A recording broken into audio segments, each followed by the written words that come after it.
Coming in hot from Arizona, this is Trevor and Troy Howard. And you're on So Tell Us Time. You can have everything you want in your business. Sometimes you just need a little help. Every business owner would love to charge more for their services, but sometimes you can sacrifice long-term loyalty for a short-term profit. Creating the right rituals is key to your business having success. Are you tired of competing with your competitors? Guess what? You don't have to compete if you create.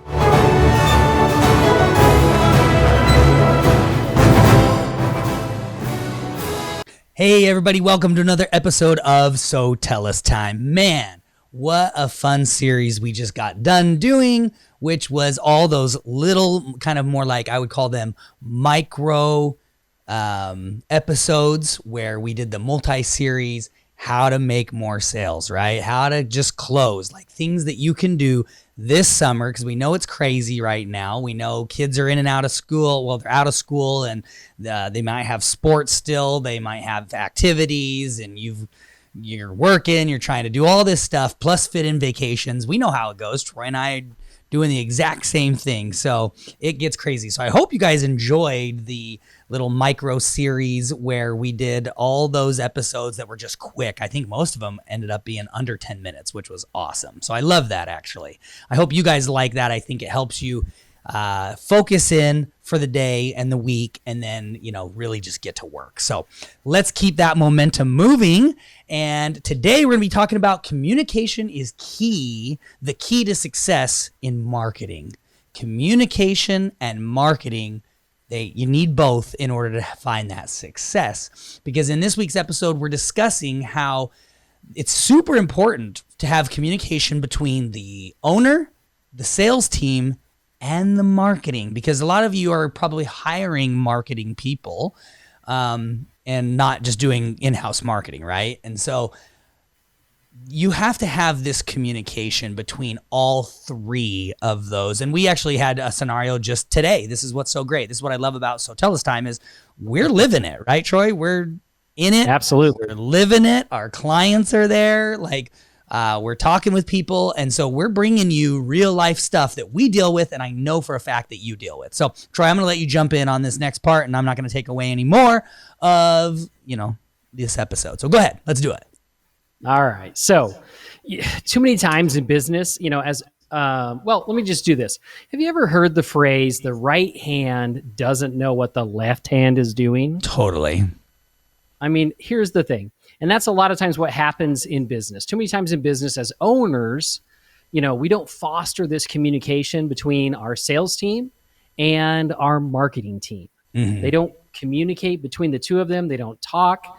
And then we wonder why, either the marketing's not working or the sales team's not closing sales, right? Mm-hmm. But there's no communication going between the two. So what we wanted to do is we actually wanted to share with you two different scenarios or situations that we've recently had with clients. Just today. That's the thing. It was today. Actually. That same day. Actually, two different scenarios. Yeah. And they really highlight the difference between good communication and not so good communication. So the first one we're going to talk about is a client that came on about 6 months ago. We took over all of their marketing for them, and it honestly has been cranking. Like, we've generated over 800 leads between phone calls and, form fills on their website. So from a marketing perspective, everything was looking really, really good for them. Yeah, so and I can tell you, the original, they were telling us their original average job is $700. That's over $500,000 of potential revenue that's been generated in that 6 months. And then they were like, well, then when we were on with the sales guy today, it was like, well, maybe in this scenario, it's more like $500. Okay, well, wonderful. That's still close to $500,000 of generated potential, right? Yep, exactly. So again, one of the things that's really important to us as marketers when we're doing marketing for other companies is we want to get feedback from them. We can see what's happening on the marketing side of the business, right? But I want you to picture this giant wall between marketing and sales, right? So we can see what's going on the marketing side, and we're sending stuff over the wall. And we're hoping that the sales team on the other side is closing sales. So for us, it's really important that there really isn't a wall there. We like to have, consistent communication between us, but we were reaching out to get that feedback, but we weren't really getting any feedback from the team letting us know anything about the leads. Yeah. So a lot of times in business, no news is good news. Absolutely. So we're like, okay. Real quick, Troy, let me jump in too and just kind of give a little bit of how it works. We, at the end of each month, Troy sends a report over that highlights one area of marketing.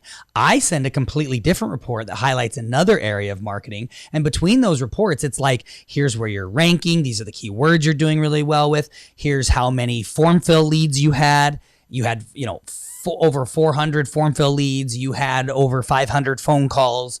You've had, and this is all time for them now, but it's like on a monthly, it's like, hey, you had 44 form fills and you had 100 phone calls, that came in through the marketing. And so we're giving them a pretty good report. And then remember within the form fills, it's like, they know who these people are. First name, last name, phone number, email, and what they're looking for, the service they need. So that just gives a little bit of history of like how we produce on our side and what we provide the customer. And then Troy's going to get into what we need as well, right? Yeah, exactly. So what we're looking for from that customer is the feedback of, how are things going? How are the leads? Are we hitting the right target? Are we hitting the right demographic? Is it the right type of jobs? And we weren't really getting any of that feedback back. So then, the assumption was, well, they're just so busy with leads that they don't even have time to reach back and talk to us about it. So you can imagine Trevor was pretty surprised when he got a call from the business owner basically saying, hey, look, I'm talking to my sales team and they're telling me that these leads are garbage. Nothing, they're not good leads. The jobs are too small. We're not closing sales. And it just doesn't work.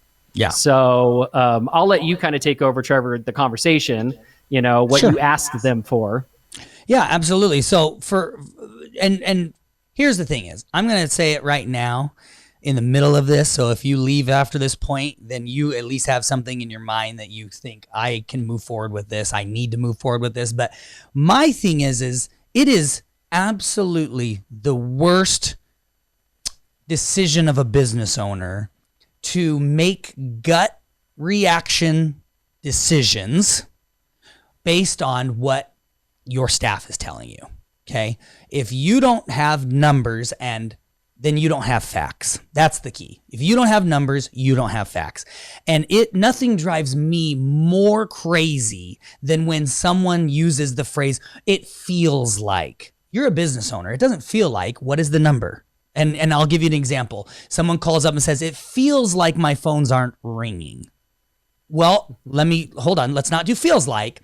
It feels like my staff's not on the phone that much. Hold on. Let me go look. Oh, okay. Well, you guys have had 30 phone calls so far today. Oh, what? 30? Wow. Like that's okay. Exactly. I don't care how it feels or seems like, give me facts and numbers, And so that's why we're all about numbers, and that's what we say. So having an employee come to you and say, these leads suck. And the problem is, and the reason I'm doing it this way is because most businesses do this. They give up on marketing because of how they feel it's working or how an employee tells them it's working. And that is actually really bad business. That is really bad business. I'm just going to say it right now. So if you've done that, if you are doing that, sorry, shame on you. You've probably given up dollars you could have been putting in the bank because numbers don't lie. And so the conversation was, hey, these leads are colorful language. All right. Well, I said, okay, great. Let me do this before you are like, hey, this just sucks and I'm going to shut it off. I'm going to give you an example of I spend over $250,000 a year on PPC for my own company, and I generate, close to $1 million in revenue off of that. Okay. And my sales guys come in all the time because what happens, and I even have done this, I started in sales in life. You get one or two things that happen in a row and bam, that's all that's happening. Oh my gosh, we got this guy called up and that was a crap lead, and this one was a crap lead, and that was a crap lead, and 3 or 4 crap leads, and they're all crap leads. Okay, that's not true, but that's what you get from your employees. And so my employees, even my sales guys, come to us all the time. We're spending $250,000 a year. We're generating $1 million a year in revenue from that $250,000. My guys will literally walk in our door all the time and complain about the leads that are coming in. If I were to just listen to them and take their word for it, I would be giving up, taking out the expense, like $700,000, $800,000 a year in revenue, because I was listening to them say, oh, these leads are crap. Well, yeah, maybe that batch that came in, maybe even this whole week has sucked in leads. But as a whole, over the month, over 3 months, over 6 months, and over a year's period, it works and it's awesome. And so that was kind of the conversation I had with them, was like, look, what I need from you is, I need to know I can provide you, here's the leads that were produced. Okay, no argument there. You have them, I have them. We have names, phone numbers, what they're looking for. Now what I need from you is, in order for you to tell me this doesn't work and this sucks, is you need to tell me how much revenue you produced off of those customers. How many of those customers converted? Because I can tell you exactly that you have spent $20,000 today or to date on marketing. How much of that $20,000 produced you? And honestly, 90% of the time, most businesses, they're like, oh, I don't know. Wait, you don't know? Again, on my side, I'm tracking how many calls you're getting. I'm tracking how many leads are coming in. I can tell you who the leads are. What I need from you is, I need to know how many of those leads converted and what did that turn into dollar-wise. And the answer is, a lot of times, I don't have that info. Maybe I can probably, I need to do a better job. Yes. So you can't come to me and say, just because your sales guys or your front desk people are like, this sucks or that, blah, blah, blah. That doesn't mean anything. That means nothing. Okay. People take the path of least resistance, right, Troy? And so absolutely, I know this because I've done it myself. I'm not harping on your people. I have definitely, even think about our business. We have developers. Troy and I will get 1 or 2 customers that says the same thing. What do? We run to our developers and say, this isn't working and this is broken and this sucks. We get wrapped up in it too. We get caught up as business owners. It's okay. But what I want you to do is step back and start thinking, if I don't have my numbers, I can't gauge how well something is doing. And that's what we did with this customer. As I said, I'm going to give you a printout of all the leads that have come in. I need you to tell me how many of them converted. And then what was that worth? Because if you spent 20 and you made 60, that's worth it. If you spent 20 and you made 150, that's absolute. If you spent 20 and you made $200,000, that's amazing. Now, I get the frustrations of a business owner. The economy is weird right now. I think everybody knows this. We have over 5,000 customers in 32 countries around the world. We're hearing it from everybody. We're experiencing it ourselves. I was just telling that exact same customer a couple of years ago, when things were a little different, and I'm not going to go down that road of why, but when things were different, we were producing customers at like $300 to $400 a lead, a sale, right? Now to date, it can be upwards of $1,000 a sale. That sucks, but I still am profitable. So I don't stop the marketing. Just because the market changes, the market shifts, life sucks, like business sucks a little bit or sucks a little bit worse than it used to, doesn't mean I'm not being profitable and making money, right? And so that's kind of, that's what we are always, it is a constant theme, right, Troy? We're always having to explain to people, because a lot of people just don't think this way. You're business owners, you think in the terms of what you do versus this is what we do. And so that's part of our job, is the consulting side, helping people understand that, right? Yep, exactly. So now we'll kind of flip it on the other side. Mm-hmm. An hour later, we get a phone call from another client. Yep. And doing very similar marketing for them. And the difference was, with this client, from day one, they were like, hey, look, we want to set up tracking. We want to make sure we have all of the numbers. We want to make sure there's visibility into everything. And they were like, absolutely, let's do that. We want to have that visibility, and we want to have that reporting. And so we set up, reporting with them where that their sales team can see, that the owners can see, that we can see, where, there's constant feedback coming in from, we send, leads over to them, and then they give feedback to us on how many of those leads closed and how much money was each one of those leads worth, Right.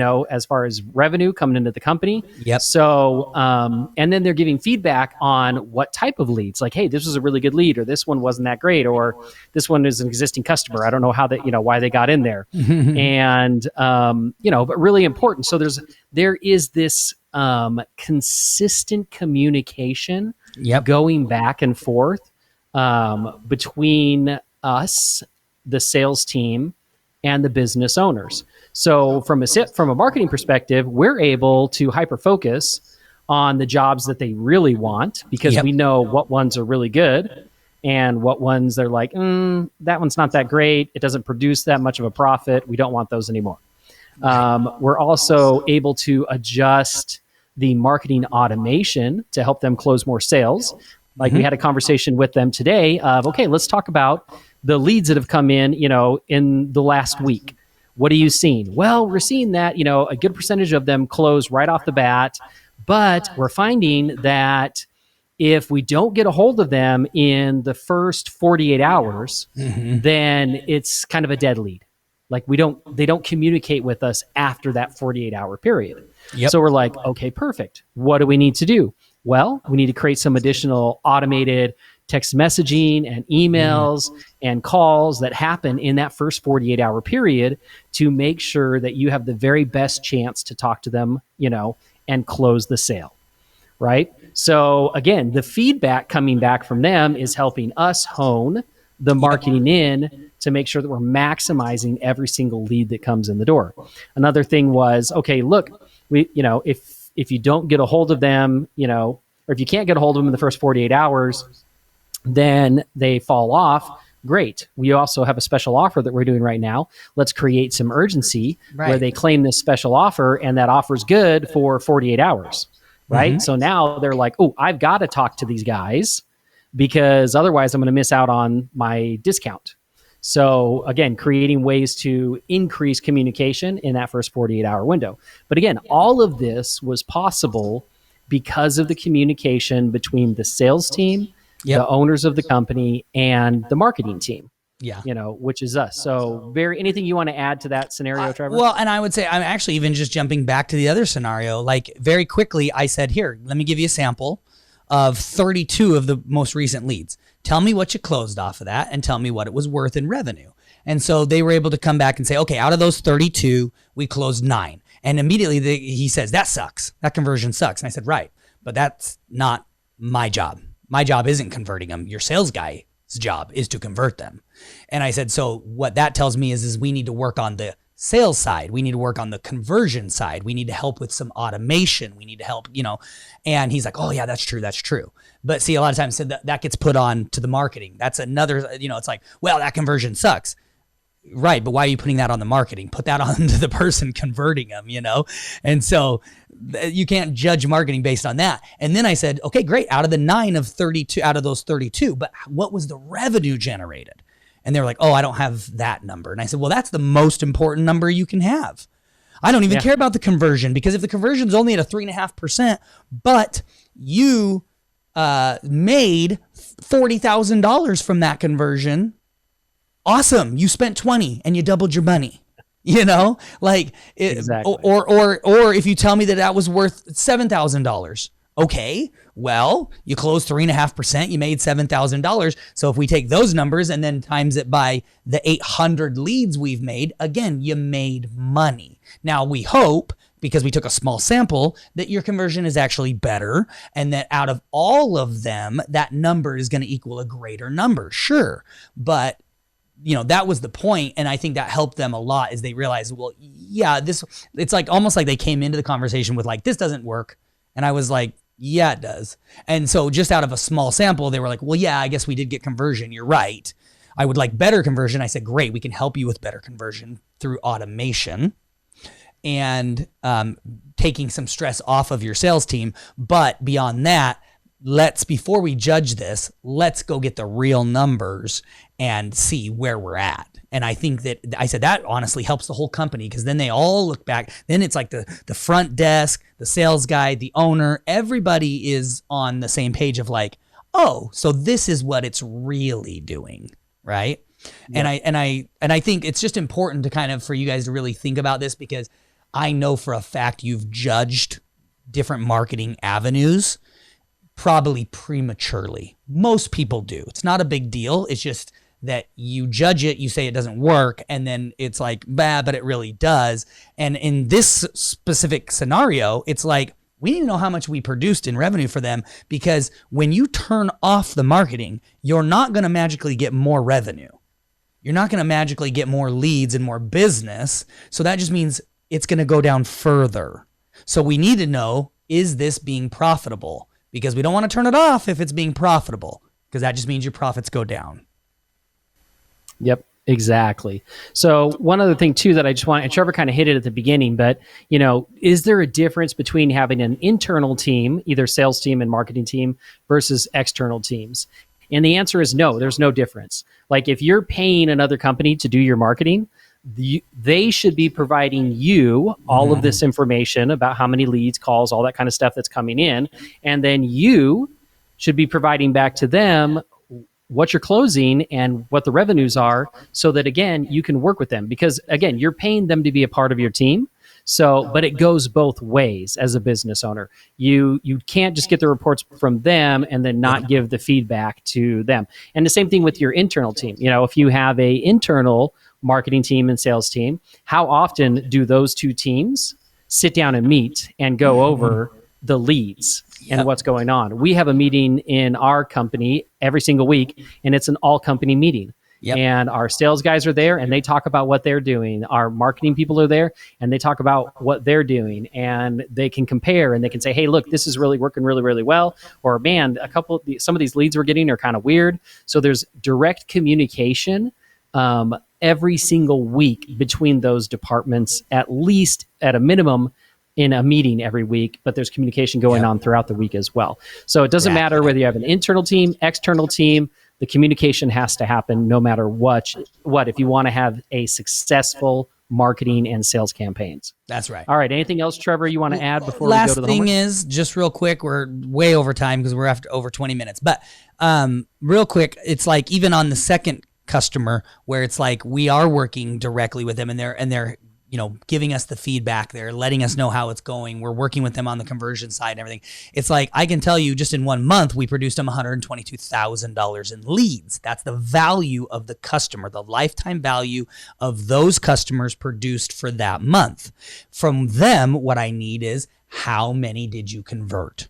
Because they go, okay, well, we converted out of those 34 in the second scenario that was $122,000. We converted, 15 or 10 or 9 or something like that. I know 1 month it was 13. So 13 times what their lifetime value of the customer is, $46,000. So they spent in marketing, I want to say, I'm just trying to remember off the top of my head. Do you remember what it is? They maybe $3,000. Yeah, $3,000. $3,000, $3,500, somewhere around there is what they're spending in total marketing dollars. But they produced in that month, out of the $122,000 that was available to them, they were able to close $46,000 worth of value, because that's the lifetime value. Now, that wasn't just that month, but that's what those customers are going to produce them over the lifetime of the value of the customer. So the lifetime of the customer. So they spent $3,500 and they're going to make $46,000 off of that $3,500. That is good money. That's worth it, So that's why it's important to know your numbers, guys. And even that customer, of course, the key is they want to maximize. They want more than that. So how do we convert more? It's not always necessarily about, well, just get me more leads, because there's only going to be so many leads that can be out there. You have competitors. So really what it comes down to is, then it comes down to the conversion starts to do the heavy lifting. You need to convert more. So when we produce $122,000 and you converted 46,000, how do we get that to 50? How do we get that to 60, 70,000? How do we get the conversion rate up? So that's it. But know your numbers and stop judging things off of your employees who honestly, or even sometimes yourself, who wants to just poo-poo on things by nature. We want to poo-poo on it because it didn't do exactly like, it's like, I started spending money. I'm spending $3,500 a month. And I thought that I would be making an additional $200,000 a month every month now. You know, things take time. Be realistic. You know, where else are you seeing that kind of growth? Because if you're not seeing that kind of growth anywhere else, you darn well better not be putting it on the back of the marketing when you can't get that anywhere else either. Find out what your numbers are. Find out what the marketing really can do. Different avenues of marketing can do and produce different things. And then say these are all profitable or some of these are profitable or whatever, and then move forward in your business that way.